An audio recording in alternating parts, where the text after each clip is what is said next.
Welcome back to my channel. Today we will discuss MSc 004 Economies of Growth and Development. Important question: in what way Peasantry theory of growth is different from that of Kaldor? So Peasantry theory of growth or Peasantry economic growth model. So Peasantry criticized Kaldor's model that for any given rate of population and neutral technical progress there is only one saving ratio that keeps economy in the equilibrium.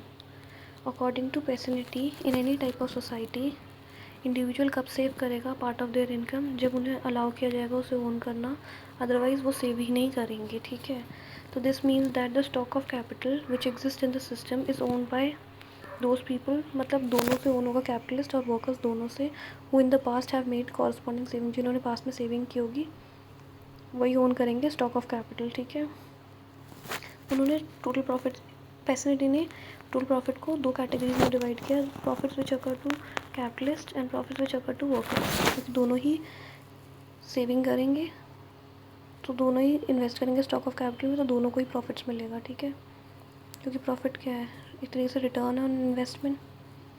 तो जो ये second part है, that is stock of capital that workers have saved and now own directly. तो उनके लिए, उनको क्या, क्योंकि उन्होंने स्टॉक ऑफ कैपिटल ओन करते हैं, वो क्योंकि उन्होंने सेव किया उसका स्टॉक ऑफ कैपिटल ओन करते हैं, इन्वेस्टमेंट किए, तो उसके लिए उनको एक शेयर मिलेगा, रिलेटिव शेयर रिसीव करेंगे आउट ऑफ टोटल प्रॉफिट. तो इन दिस मैनर पेसेंटी ने करेक्ट किया था, रिफॉर्मुलेट किया था मॉडल जो कि कैल्डर ने दिया था, क्योंकि कैल्डर ने कंसिडर नहीं की थी डिस्टिंक्शन. ठीक है, इनके बीच में.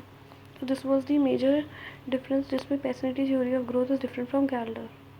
ठीक है, इन्होंने डिस्टिंक्शन डाल दी थी प्रॉफिट में कि प्रॉफिट दोनों को होगा, कैपिटलिस्ट को अलग और वर्कर्स को अलग, क्योंकि दोनों ही सेव करते हैं. ठीक है, और सेकेंडली इसलिए भी क्रिटिसाइज़ किया था कि given the rate of population growth और न्यूट्रल टेक्निकल प्रोग्रेस में सिर्फ कैल्डर ने क्या बोला था, एक ही सेविंग रेशियो जो हेल्प करेगा इकॉनमी को इन इक्विलिब्रियम. ये भी उन्होंने क्रिटिसाइज़ किया था. ठीक है, पॉइंट.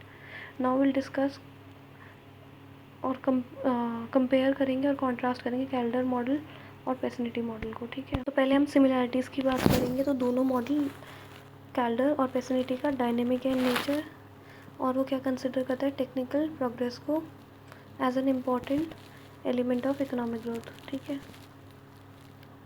और एंडोजीनियसली ट्रीट करते हैं इन द सेंस बिंग की determine within the model है. ठीक है, both assumptions are made both models are based on the assumption of full employment of resources in the economy.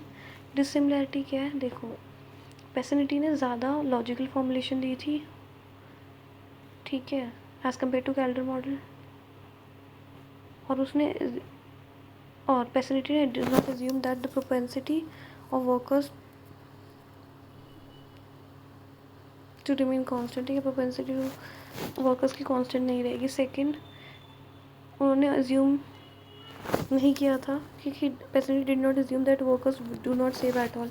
उन्होंने ये assumption नहीं ली थी कि workers बिल्कुल सेव नहीं करेंगे. तीसरा, पेसेंटी मॉडल ने gives the condition for stability.